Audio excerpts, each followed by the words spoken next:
ಬಹುಜನ ಸಮಾಜ ಪಕ್ಷದ ಸಂಸ್ಥಾಪಕ ದಾದಾ ಸಾಹೇಬ ಕಾನ್ಸೀರಾಮ್ ಅವರ ಜಯಂತಿ ಅಂಗವಾಗಿ ಮಾರ್ಚ್ 15ರಂದು ನಗರದ ಟಿಪ್ಪು ಸುಲ್ತಾನ್ ಉದ್ಯಾನವನದಲ್ಲಿ ಬಹುಜನ ದಿವಸ್ ಜಾಗೃತಿ ಸಮಾವೇಶವನ್ನು ಹಮ್ಮಿಕೊಳ್ಳಲಾಗಿದೆ ಎಂದು ದಲಿತ ಮುಖಂಡ ಎಂ ಬೇರಿ ತಿಳಿಸಿದ್ದಾರೆ. ನಗರದಲ್ಲಿ ಸುದ್ದಿಗಾರರೊಂದಿಗೆ ಮಾತನಾಡಿದ ಅವರು, ಪ್ರಜಾಪ್ರಭುತ್ವ ಮತ್ತು ಸಂವಿಧಾನ ಉಳಿವಿಗಾಗಿ ಈ ಸಮಾವೇಶವನ್ನು ಆಯೋಜಿಸಲಾಗಿದೆ ಎಂದು ಹೇಳಿದರು. ಸಮಪಾಲು ಸಮಬಾಳು ಎಂಬ ಆಶಯವನ್ನು ಮುಂದಿಟ್ಟುಕೊಂಡು ಬಹುಜನ ಸಮಾಜ ಪಕ್ಷ ಈ ಕಾರ್ಯಕ್ರಮವನ್ನು ನಡೆಸುತ್ತಿದೆ ಎಂದರು. ಕೇಂದ್ರ ಹಾಗೂ ರಾಜ್ಯ ಸರ್ಕಾರಗಳು ಬಡವರು, ಕಾರ್ಮಿಕರು, ನಿರುದ್ಯೋಗಿಗಳು, ರೈತರು ಮತ್ತು ಶೋಷಿತರ ಪರವಾಗಿ ಆಡಳಿತ ನಡೆಸುತ್ತಿಲ್ಲ ಎಂದು ಅವರು ಆರೋಪಿಸಿದರು.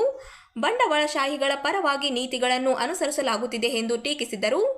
ಕೇಂದ್ರ ಸರ್ಕಾರ ಯುವ ಜನತೆಗೆ ಕೌಶಲ್ಯ ಅಭಿವೃದ್ಧಿ ತರಬೇತಿ ನೀಡುವುದಾಗಿ ಹೇಳಿ ಭ್ರಷ್ಟಾಚಾರ ನಡೆಸಿದೆ ಎಂದು ಆರೋಪಿಸಿದ ಅವರು, ಅಮೆರಿಕದೊಂದಿಗೆ ಮಾಡಿಕೊಂಡಿರುವ ವಾಣಿಜ್ಯ ಒಪ್ಪಂದದಿಂದ ಸಣ್ಣ ಹಾಗೂ ಮಾಧ್ಯಮ ವ್ಯಾಪಾರಿಗಳಿಗೆ ತೊಂದರೆ ಉಂಟಾಗಿದೆ ಎಂದು ಹೇಳಿದರು. ರಾಜ್ಯ ಸರ್ಕಾರವು ಬಡವರಿಗೆ ಭೂಮಿ ಹಂಚಿಕೆ ಮಾಡುವಲ್ಲಿ ವಿಫಲವಾಗಿದೆ ಎಂದು ಕೂಡ ಆರೋಪಿಸಿದರು. ಮಾರ್ಚ್ 15ರಂದು ನಡೆಯುವ ಬಹುಜನ ದಿವಸ್ ಜಾಗೃತಿ ಸಮಾವೇಶದಲ್ಲಿ ಹೆಚ್ಚಿನ ಸಂಖ್ಯೆಯಲ್ಲಿ ಜನರು ಭಾಗವಹಿಸಬೇಕು ಎಂದು ಅವರು ಮನವಿ ಮಾಡಿದರು.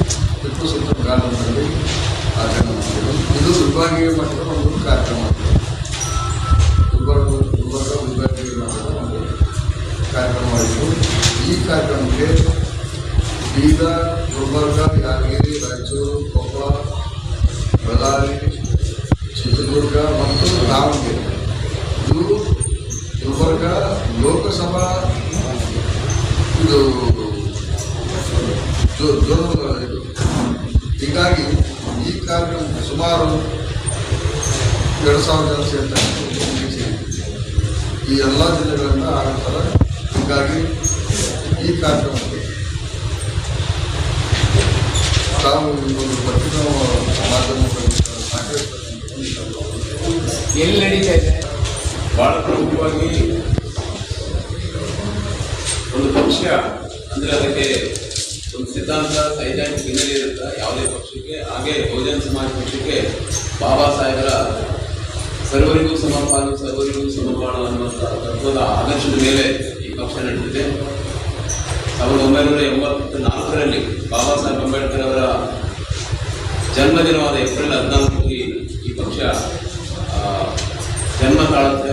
ದಾದಾ ಸಾಹೇಬ್ ಕಾನ್ಸಿರಾಮ್ರವರು ಈ ದಕ್ಷಿಣ ಭಾರತದ ಮಹನೀಯರೆಲ್ಲರ ವಿಚಾರಗಳನ್ನು ಬಿತ್ತುವಂಥ ಕೆಲಸ ಮಾಡ್ತಾರೆ. ಅದರಲ್ಲಿ ಭಾಳ ಪ್ರಮುಖವಾಗಿ ನಮಗೆ ಯಶಸ್ಸತಕ್ಕಂಥ ಏನಂತಂದರೆ ಅಂಬೇಡ್ಕರ್ ಒಟ್ಟಿಗೆ ಶಾಹು ಮಹಾರಾಜರು, ನಾಲ್ವಡಿ ಕೃಷ್ಣರಾಜ ಒಡೆಯರು, ಪೆರಿಯಾರ್ ರಾಮಸ್ವಾಮಿ ನಾಯಕರು, ಸಾವಿತ್ರಿಬಾಯಿ ಫುಲೆ, ಜ್ಯೋತಿರಾವ್ ಫುಲೆ, ನಾರಾಯಣ ಗುರು ಈ ಮಹನೀಯರ ವಿಚಾರಗಳನ್ನು ಆದರ್ಶವಾಗಿಟ್ಕೊಂಡು ಈ ಮಹನೀಯರನ್ನು ಇಡೀ ದೇಶಕ್ಕೆ ಪರಿಚಯಿಸಿ ಉತ್ತರ ಪ್ರದೇಶದಲ್ಲಿ ಆ ಮಹನೀಯರನ್ನು ಬಿತ್ತಿ ಒಂದು ಬಹುಜನದ ಬೆಳೆಯನ್ನು ಬೆಳೀಲಿಕ್ಕೆ ಸಾಧ್ಯತೆ ಮಾಡಿಕೊಟ್ಟಿರ್ತಕ್ಕಂಥದ್ದು ದಾದಾ ಸಾಹೇಬ್ ಕಾನ್ಸೀರಾಮ್ಜಿಯವರು.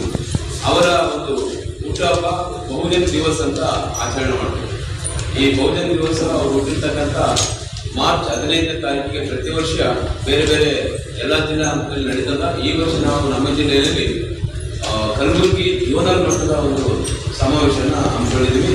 ಇದರಲ್ಲಿ ಬಹಳ ಪ್ರಮುಖವಾಗಿ ಈ ಪಕ್ಷದ ಒಂದು ಪ್ರಣಾಳಿಕೆನೇ ಈ ದೇಶದ ಸಂವಿಧಾನ ಅಂತ ಒಪ್ಕೊಂಡಿದೆ. ದೇಶದ ಸಂವಿಧಾನವನ್ನೇ ಪ್ರಣಾಳಿಕೆಯನ್ನಾಗಿ ಒಪ್ಪಿಕೊಂಡಿರ್ತಕ್ಕಂಥ ಮತ್ತೊಂದು ಪಕ್ಷ ಈ ದೇಶದಲ್ಲಿ ಕಾಣಲಿಕ್ಕೆ ಸಾಧ್ಯತೆ ಇಲ್ಲ. ಹಾಗಾಗಿನೇ ಹುಟ್ಟಿದ ಒಂದು 10 ವರ್ಷಗಳಲ್ಲಿ 6 ವರ್ಷಗಳಲ್ಲಿ ಈ ಬಹುಜನ 11 ವರ್ಷಗಳಲ್ಲಿ ಈ ಬಹುಜನ ಸಮಾಜ ಪಕ್ಷ ದೇಶದ ರಾಷ್ಟ್ರೀಯ ಪಕ್ಷವಾಗಿ ಗುರುತಿಸಲ್ಪಟ್ಟ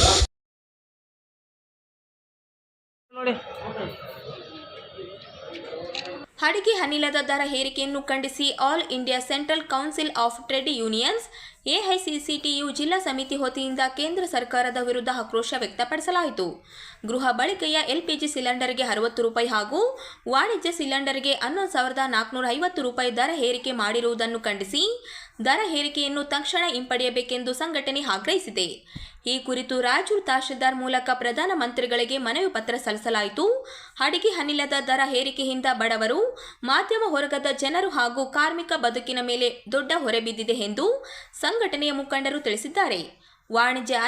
ವಾಣಿಜ್ಯ ಅನಿಲದ ಬೆಲೆ ಏರಿಕೆಯಿಂದ ಹೋಟೆಲ್ ಮತ್ತು ಉಪಹಾರ ಮಂದಿರಗಳಲ್ಲಿ ಕೆಲಸ ಮಾಡುತ್ತಿರುವ ಸಾವಿರಾರು ಕಾರ್ಮಿಕರ ಜೀವನವು ಸಂಕಷ್ಟಕ್ಕೆ ಸಿಲುಕಿದೆ ಎಂದು ಅವರು ಆತಂಕ ವ್ಯಕ್ತಪಡಿಸಿದರು. ಕೇಂದ್ರ ಸರ್ಕಾರವು ಅಡಿಗೆ ಅನಿಲದ ದರ ಏರಿಕೆಯನ್ನು ತಕ್ಷಣ ಹಿಂಪಡೆದು ಬಡ ಹಾಗೂ ಮಧ್ಯಮ ವರ್ಗದ ಕುಟುಂಬಗಳಿಗೆ ರಿಯಾಯಿತಿ ನೀಡಬೇಕು. ಜೊತೆಗೆ ಸಣ್ಣ ಉದ್ಯಮಗಳು ಮತ್ತು ಹೋಟೆಲ್ಗಳಿಗೆ ಬಳಸುವ ವಾಣಿಜ್ಯ ಅನಿಲದ ಮೇಲೆ ಸಬ್ಸಿಡಿ ನೀಡಬೇಕೆಂದು ಆಗ್ರಹಿಸಿದರು.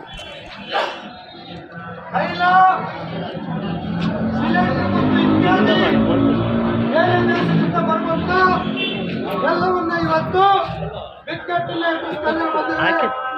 ಉದಾಹರಣೆಗೆ ಬಂದು ಸಿಲಿಂಡರ್ ಈಗಾಗಲೇ ಜನಸಾಮಾನ್ಯರಿಗೆ ಸಿಗಬೇಕಾದಂಥ ಸಿಲಿಂಡರು ಹೋಟೆಲ್ ಬಾರ್ ಅಂಡ್ ಮತ್ತು ಬೇರೆ ಬೇರೆ ಉದ್ಯಮಗಳಲ್ಲಿ ಕಾರ್ಖಾನೆಗಳಲ್ಲಿ ಕೆಲಸ ಮಾಡುವಂಥ ಕಾರ್ಮಿಕರನ್ನ ಸಿಲಿಂಡರ್ನ ನೆಪದಲ್ಲಿ ಇವತ್ತು ಬಂದ್ ಮಾಡಕ್ ಹೋಗ್ತಾ ಇದ್ದಾರೆ.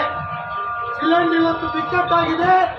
ಒಂದು ಕಡೆ ಇವತ್ತು ರಾಜ್ಯದಲ್ಲಿ ಆಹಾರ ಇಲಾಖೆ ಸರಬರಾಜು ಮಂತ್ರಿ ಮುನಿಯಪ್ಪ ಅವರು ಒಂದು ಹೇಳಿಕೆ ಕೊಟ್ಟಿದ್ದಾರೆ. ಒಂದು ವಾರಕ್ಕೆ ಒಂದು ದಿನ ಊಟ ಬಿಡ್ಬೇಕಂತ ನಾವು ಹಾಸ್ಟೆಲ್ನಲ್ಲಿ ಊಟ ಬಿಡ್ಬೇಕಂತ ಹೇಳ್ತಿದ್ದಾರೆ. ಎಂತ ನಾಚಿಕೆಗೇಡು ಇವತ್ತು ಸರ್ಕಾರ. ಒಂದು ಕಡೆ ನಮ್ಮ ದೇಶದಲ್ಲಿ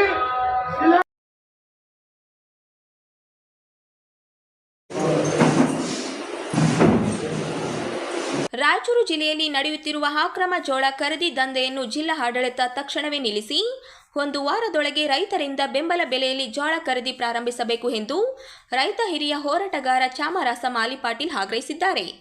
ನಗರದಲ್ಲಿ ಸುದ್ದಿಗಾರರೊಂದಿಗೆ ಮಾತನಾಡಿದ ಅವರು, ಜಿಲ್ಲೆಯ ಸಿಂಧನೂರು, ಲಿಂಗಸ್ಗೂರು, ಮಸ್ಕಿ ಸೇರಿದಂತೆ ಹಲವು ತಾಲೂಕುಗಳಲ್ಲಿ ಇನ್ನೂ ಜೋಳ ಖರೀದಿ ಪ್ರಾರಂಭವಾಗಿಲ್ಲ ಎಂದು ಆರೋಪಿಸಿದರು. ಜೋಳ ಕಟಾವು ಆಗಿ 1 ತಿಂಗಳು ಕಳೆದರೂ ಖರೀದಿ ಪ್ರಕ್ರಿಯೆ ಆರಂಭವಾಗದಿರುವುದು ರೈತರನ್ನು ಸಂಕಷ್ಟಕ್ಕೆ ತಳ್ಳಿದೆ ಎಂದರು. ಗಡಿಭಾಗದ ಪ್ರದೇಶಗಳಲ್ಲಿ ಕಡಿಮೆ ಬೆಲೆಯಲ್ಲಿ ಜೋಳ ಖರೀದಿ ಮಾಡುವ ಅಕ್ರಮ ನಡೆಯುತ್ತಿದೆ. ಇದರಿಂದ ರೈತರಿಗೆ ಭಾರಿ ನಷ್ಟವಾಗುತ್ತಿದೆ ಎಂದು ಅವರು ತಿಳಿಸಿದರು. ಈಗಾಗಲೇ ಜಿಲ್ಲಾಧಿಕಾರಿಗಳ ಗಮನಕ್ಕೆ ಈ ವಿಷಯವನ್ನು ತಂದಿದ್ದರೂ ಯಾವುದೇ ಕ್ರಮ ಕೈಗೊಳ್ಳಲಾಗಿಲ್ಲ ಎಂದು ಅಪೇಕ್ಷಿಸಿದರು. ತಕ್ಷಣವೇ ಜೋಳ ಖರೀದಿ ಕೇಂದ್ರಗಳನ್ನು ಪ್ರಾರಂಭಿಸಿ ಬೆಂಬಲ ಬೆಲೆಯಲ್ಲಿ ಖರೀದಿ ಮಾಡಬೇಕು. ಇಲ್ಲವಾದರೆ ಮುಂದಿನ ದಿನಗಳಲ್ಲಿ ರೈತರ ಪರವಾಗಿ ಉಗ್ರ ಹೋರಾಟ ನಡೆಸಲಾಗುವುದು ಎಂದು ಎಚ್ಚರಿಕೆ ನೀಡಿದರು.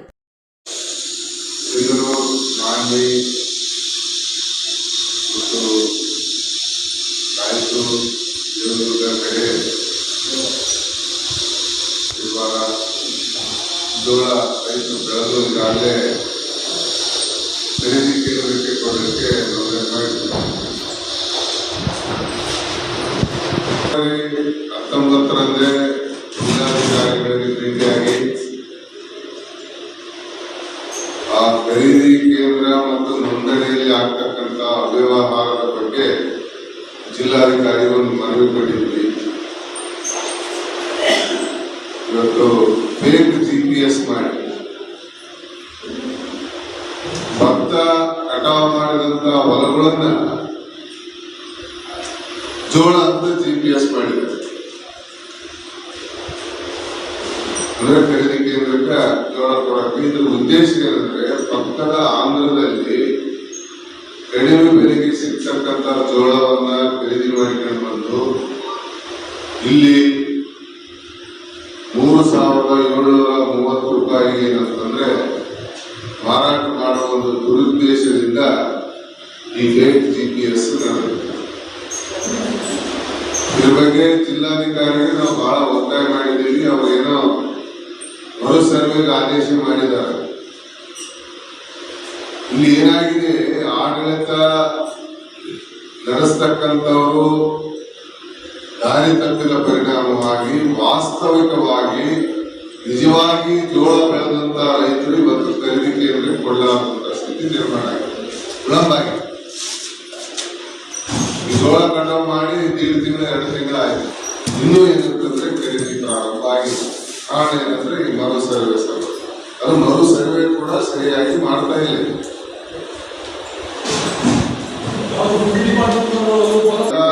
ಜಂಟಿಯಾಗಿ ಸರ್ವೆ ಮಾಡ್ತಾರೆ. ಕಂದಾಯದವರು ಎಲ್ಲರೂ ಪೊಲೀಸ್ ವಿಲೇಜ್ ಅಕೌಂಟೆಂಟ್ರಿಗೆ ವಹಿಸಿರ್ತಾರೆ. ಯಾವ ಹೊಲ ಜೋಳ ಹಾಕಿದ್ದಾರೆ, ಯಾವ ಹೊಲ ಇಲ್ಲ ಅಂತಂದು ರೆಕಾರ್ಡ್ ಮಾಡೋ ಜವಾಬ್ದಾರಿ ಅವ್ರದ್ದು. ಇವತ್ತು ಭತ್ತ ಕಟಾವು ಮಾಡಿದಂತ ಹೊಲಗಳನ್ನ ಹಿಂಗಾರಿ ಜೋಳ ಅಂತ GPS ಮಾಡಿದ್ದಾರೆ. ಶಿರ್ವಾರ್ ಭಾಗದಲ್ಲಿ, ಮಾನ್ವಿ ಭಾಗದಲ್ಲಿ, ಸಿಂಧನೂರು ಭಾಗದಲ್ಲಿ ಎಲ್ಲ ಕಡೆಗೆ ನಡೆದಿದೆ. ಕಳೆದ ಕೆಲವು ವರ್ಷಗಳಿಂದ ನಡೆದಿದೆ. ಅದು ಹೋದ್ಸಲ ನಿಮ್ಗೆ ಗೊತ್ತಾಯ್ತಲ್ಲ, ಮಾನ್ಯಲ್ಲಿ ದೊಡ್ಡ ಗಲಾಟೆ ಆಯಿತು. 8 ದಿವಸ ಖರೀದಿ ಕೇಂದ್ರಕ್ಕೆ ಕ್ಯೂ ಹಚ್ಚಿದಂತ ರೈತರಿಗೆ ಬಂದ್ ಮಾಡಿಬಿಟ್ರು ಏಕಾಏಕಿ. 4-5 ತಾಸು ಮಾನ್ಯತೆ ನಷ್ಟ ಮಾಡಿದ್ವಿ. ತಾಳ್ಮೆ ಕರ್ತವ್ಯ ಕಡೆಗೆ ಒಂದು ಡಿಡಿಯವರಿಗೆ ನಾವು ಬೈದಿದ್ದು ಎಲ್ಲ ನಿಮಗೆಲ್ಲ ಗೊತ್ತಿದ್ವಿ. ಗಲಾಟೆ ಕಾರಣ ಕಾರ್ಮಿಕೆ ಕೆಲಸಕ್ಕಾಗಿ ಸಮಾನ ವೇತನಕ್ಕಾಗಿ ಹೆರಿಗೆ ನಗರದ ಜಿಲ್ಲಾ ಪಂಚಾಯಿತಿ ಸಭಾಂಗಣದಲ್ಲಿ ಗ್ರಾಮೀಣ ಅಭಿವೃದ್ಧಿ ಮತ್ತು ಪಂಚಾಯಿತಿ ರಾಜ್ ಇಲಾಖೆ, ಮಹಿಳಾ ಮತ್ತು ಮಕ್ಕಳ ಅಭಿವೃದ್ಧಿ ಇಲಾಖೆ ಹಾಗೂ ಯುವ ಸಬಲೀಕರಣ ಮತ್ತು ಕ್ರೀಡಾ ಇಲಾಖೆಯ ಸಹಯೋಗದಲ್ಲಿ ಅಂತಾರಾಷ್ಟ್ರೀಯ ಮಹಿಳಾ ದಿನಾಚರಣೆ ಕಾರ್ಯಕ್ರಮ ನಡೆಯಿತು. ಕಾರ್ಯಕ್ರಮವನ್ನು ಸಸಿಗೆ ನೀರು ಹಾಕುವ ಮೂಲಕ ಉದ್ಘಾಟಿಸಿದ ಹಿರಿಯ ಶ್ರೇಣಿ ದಿವಾನಿ ನ್ಯಾಯಾಧೀಶ ಹಾಗೂ ಜಿಲ್ಲಾ ಕಾನೂನು ಸೇವೆಗಳ ಪ್ರಾಧಿಕಾರದ ಸದಸ್ಯ ಕಾರ್ಯದರ್ಶಿ ಎಚ್.ಸಿ. ಸಾತ್ವಿಕ್ ಮಾತನಾಡಿ, ಮಹಿಳೆಯರು ಸಮಾಜದ ಪ್ರಮುಖ ಅಂಗವಾಗಿದ್ದು ರಾಜಕೀಯ, ಕ್ರೀಡೆ, ಸೈನ್ಯ ಸೇರಿದಂತೆ ಎಲ್ಲ ಕ್ಷೇತ್ರಗಳಲ್ಲಿ ಸಾಧನೆ ಮಾಡುತ್ತಿದ್ದಾರೆ ಎಂದರು. ಮಹಿಳೆಯರಿಗೆ ಸಮಾನ ಹಕ್ಕುಗಳು ದೊರೆತಾಗ ಮಾತ್ರ ಸಮಾಜ ಮತ್ತು ದೇಶದ ಅಭಿವೃದ್ಧಿ ಸಾಧ್ಯ ಎಂದು ಹೇಳಿದರು. ಜಿಲ್ಲಾ ಪಂಚಾಯಿತಿ ಮುಖ್ಯ ಕಾರ್ಯನಿರ್ವಾಹಕ ಅಧಿಕಾರಿ ಈಶ್ವರ್ ಕುಮಾರ್ ಕಂದು ಮಾತನಾಡಿ, ಮಹಿಳೆಯರು ಪುರುಷರಿಗಿಂತ ಯಾವುದರಲ್ಲಿಯೂ ಕಡಿಮೆ ಇಲ್ಲ. ಅವರಿಗೆ ಅವಕಾಶ ನೀಡಿದರೆ ಇನ್ನಷ್ಟು ಸಾಧನೆ ಮಾಡಲು ಸಾಧ್ಯ ಎಂದು ಹೇಳಿದರು. ಮಹಿಳೆಯರ ಆರೋಗ್ಯ ಮತ್ತು ಪೌಷ್ಟಿಕತೆ ಹೆಚ್ಚಿಸಲು ಜಿಲ್ಲೆಯಲ್ಲಿ ವಿವಿಧ ಕಾರ್ಯಕ್ರಮಗಳನ್ನು ಜಾರಿಗೊಳಿಸಲಾಗುತ್ತಿದೆ ಎಂದರು. ಮಾನವೀಯ ಸಂಬಂಧಗಳು ಬಲಗಳು ಎಂದು ಹೇಳುವುದನ್ನು ನಾವು ಕೇಳ್ತಾ ಇದ್ದೇವೆ. ಆ ಸತಿ ಸಹಗಮನ ಪದ್ಧತಿಯನ್ನು ಮಹಿಳೆಯರಿಗೆ ಯಾರು ಮಾಡಿದ್ರು? ಪುರುಷರು ಮಾಡಬಹುದಾಗಿತ್ತಲ್ಲ. ಅಂದ್ರೆ ಪುರುಷರು ಮಹಿಳೆಯರು ಅನ್ನೋದು ಬಹಳ ನವೀಕರಣಗೊಳ್ತಾ ಹೋಗ್ತಾ ಇದೆ.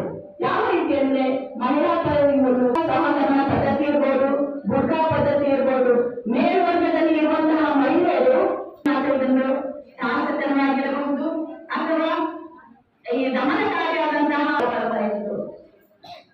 ಇದು ಅನೇಕ ಸಂಘ ಸಂಸ್ಥೆಗಳು, ಘನ ಸರ್ಕಾರಗಳು, ಮಹಿಳಾ ಹಕ್ಕುಗಳು ಸಮಾಜ ರೂಪಿಸುತ್ತದೆ. ಫೆಬ್ರವರಿ 28, 1909 ನ್ಯೂಯಾರ್ಕ್ ನಗರದಲ್ಲಿ ಅಮೆರಿಕದ ಸಮಾಜವಾದಿ ಪಕ್ಷವು ಮಹಿಳಾ ದಿನವನ್ನು ಆಚರಿಸಿತು. ಈ ಒಂದು ಕಾರ್ಯಕ್ರಮದಲ್ಲಿ ಮಹಿಳಾ ಕಾರ್ಯಕರ್ತೆ ಮತ್ತು ರಾಜಕಾರಣಿಯಾದಂತಹ ಕ್ಲಾರಾ ಜೆಟ್ಕಿನ್ ಅವರು ಭಾಗವಹಿಸಿದ್ರು. ಇದರ ನಂತರ 1910 ಕೂಪನ್ ಹ್ಯಾಗ್ನಲ್ಲಿ ನಡೆದ ಅಂತಾರಾಷ್ಟ್ರೀಯ ಸಮಾಜವಾದಿ ಮಹಿಳಾ ಸಮ್ಮೇಳನದಲ್ಲಿ ಸಹಿತ ಈ ಒಂದು ಮಹಿಳಾ ದಿನಾಚರಣೆಯನ್ನು ಅಂಗೀಕರಿಸಲ್ಪಟ್ಟಿತು. ಆದ್ರೆ ಇದಕ್ಕೆ ಮೊದಲು ಹೆಸರಿಟ್ಟಿತ್ತು ದುಡಿಯುವ ಮಹಿಳಾ ದಿನ ಅಂತ ಹೆಸರಿಟ್ಟಿದ್ರು. ತದನಂತರ ಈ ಒಂದು ದಿನಾಚರಣೆಯನ್ನು ದುಡಿಯುವ ಮಹಿಳಾ ದಿನಾಚರಣೆ ಅಂತ ಆಚರಣೆ ಮಾಡಲಾರದೆ ಅಂತಾರಾಷ್ಟ್ರೀಯ ಮಹಿಳಾ ದಿನಾಚರಣೆ ಅಂತ ಆಚರಿಸಬೇಕು ಅಂತ ಎಲ್ಲವೂ ಒಪ್ಪಂದ ಆಯಿತು. ಆದ್ರೆ ಮಾರ್ಚ್ 8 ಯಾಕೆ ಮಹಿಳಾ ದಿನಾಚರಣೆಯನ್ನು ಅಂಗೀಕರಿಸಲ್ಪಟ್ಟು ಮತ್ತೆ ಆಚರಿಸಬೇಕು ಅಂತ ಹೇಳಿದ್ರೆ 1857 ನ್ಯೂಯಾರ್ಕ್ ನಲ್ಲಿ ನಡೆದಿರುವಂತಹ ಮಹಿಳಾ ಉಡುಪು ಕಾರ್ಮಿಕರು ಏನು ಪ್ರತಿಭಟನೆಯನ್ನು ಮಾಡಿದ್ರಲ್ಲ, ಅವರ ಒಂದು ಪ್ರತಿಭಟನೆಗೆ ಅನುಕೂಲವಾಗಿ ಅಂತ ನಾವೆಲ್ಲರೂ ಸ್ಮರಿಸಬೇಕಂತ ಈ ಮಹಿಳಾ ದಿನಾಚರಣೆಯನ್ನ ಆಚರಿಸ್ತಾ ಇದ್ದೇವೆ.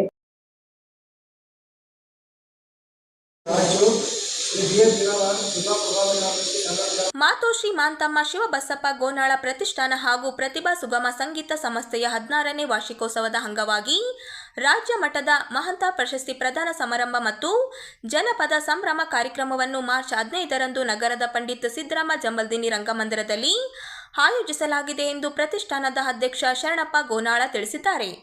ನಗರದಲ್ಲಿ ಸುದ್ದಿಗಾರರೊಂದಿಗೆ ಮಾತನಾಡಿದ ಅವರು, ಅಂದು ಸಂಜೆ 6 ಗಂಟೆಗೆ ಅಂತಾರಾಷ್ಟ್ರೀಯ ಹಾಗೂ ಸ್ಥಳೀಯ ಜನಪದ ಕಲಾವಿದರಿಂದ ರಸಮಂಜರಿ ಜನಪದ ಹಾಗೂ ಹಾಸ್ಯಮಯ ಕಾರ್ಯಕ್ರಮಗಳು ನಡೆಯಲಿವೆ ಎಂದು ಹೇಳಿದರು.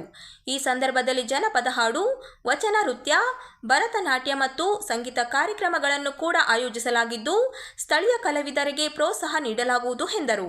ಕಾರ್ಯಕ್ರಮದ ದಿವ್ಯ ಸಾನ್ನಿಧ್ಯವನ್ನು ಚಿತ್ತರಗಿ ಸಂಸ್ಥಾನ ಮಠದ ಶ್ರೀ ಮಣಿಪ್ರ ಗುರು ಮಹಂತ ಸ್ವಾಮಿಗಳು ಹಾಗೂ ಡಾಕ್ಟರ್ ಸಿದ್ಧಲಿಂಗ ಮಹಾಸ್ವಾಮಿಗಳು ವಹಿಸಲಿದ್ದಾರೆ. ಕಾರ್ಯಕ್ರಮವನ್ನು ಎನ್.ಎಸ್. ಬೋಸರಾಜು ಉದ್ಘಾಟಿಸಲಿದ್ದು ಶಾಸಕರಾದ ಡಾಕ್ಟರ್ ಶಿವರಾಜ್ ಪಟೇಲ್ ಅಧ್ಯಕ್ಷತೆ ವಹಿಸಲಿದ್ದಾರೆ. ಸಾರ್ವಜನಿಕರು ಹೆಚ್ಚಿನ ಸಂಖ್ಯೆಯಲ್ಲಿ ಭಾಗವಹಿಸಿ ಕಾರ್ಯಕ್ರಮವನ್ನು ಯಶಸ್ವಿಗೊಳಿಸಬೇಕೆಂದು ಮನವಿ ಮಾಡಿದರು.